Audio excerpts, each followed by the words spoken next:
আফ্রিকার কয়েকটি দেশে মারাত্মকভাবে ছড়িয়ে পড়েছে মাঙ্কিপক্স বা এমপক্স এর প্রাদুর্ভাব। ফলে রোগটিকে বৈশ্বিক জরুরি স্বাস্থ্য অবস্থা বা PHEIC ঘোষণা করেছে বিশ্ব স্বাস্থ্য সংস্থা WHO। বুধবার 14 আগস্ট একটি জরুরি কমিটির সঙ্গে আলোচনা করে এই ঘোষণা দেন সংস্থাটি। ব্রিটিশ সংবাদ মাধ্যম BBC এক প্রতিবেদনে তথ্যটি জানিয়েছে। এ নিয়ে 2 বছরের মধ্যে দ্বিতীয়বারের মতো এমপক্সকে বৈশ্বিক জরুরি স্বাস্থ্য অবস্থা ঘোষণা করল WHO। PHEIC অবস্থা হলো বিশ্ব স্বাস্থ্য সংস্থার সর্বোচ্চ স্তরের সতর্কতা।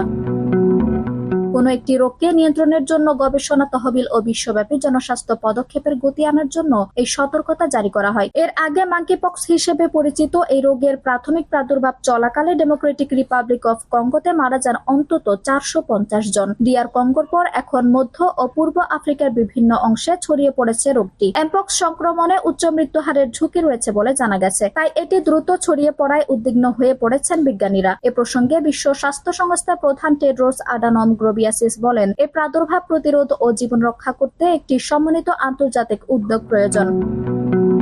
ওই প্রতিবেদনে বলা হয়, এমপক্স আক্রান্ত ব্যক্তির সঙ্গে যৌন সম্পর্ক, স্পর্শ ও অপর ব্যক্তির খুব কাছে গিয়ে কথা বলা বা নিঃশ্বাস নেওয়ার মতো ঘনিষ্ঠ সংস্পর্শের মাধ্যমে ছড়ায়। এই রোগের সংক্রমণে মানুষের শরীরে জ্বরের মতো লক্ষণ দেখা দেয় ও চামড়ায় ক্ষত তৈরি হয়, এতে মৃত্যুও হতে পারে। এই রোগে আক্রান্ত প্রতি 100 জনের মধ্যে অন্তত 4 জনের মৃত্যু হয়। ভ্যাকসিনের মাধ্যমে এমপক্সের সংক্রমণ প্রতিরোধ করে এর প্রাদুর্ভাব নিয়ন্ত্রণ করা যেতে পারে, তবে এগুলো শুধু ঝুঁকিপূর্ণ ব্যক্তিদের জন্য বা যারা সংক্রমিত ব্যক্তির সঙ্গে ঘনিষ্ঠ যোগাযোগ করেন তাদের জন্য।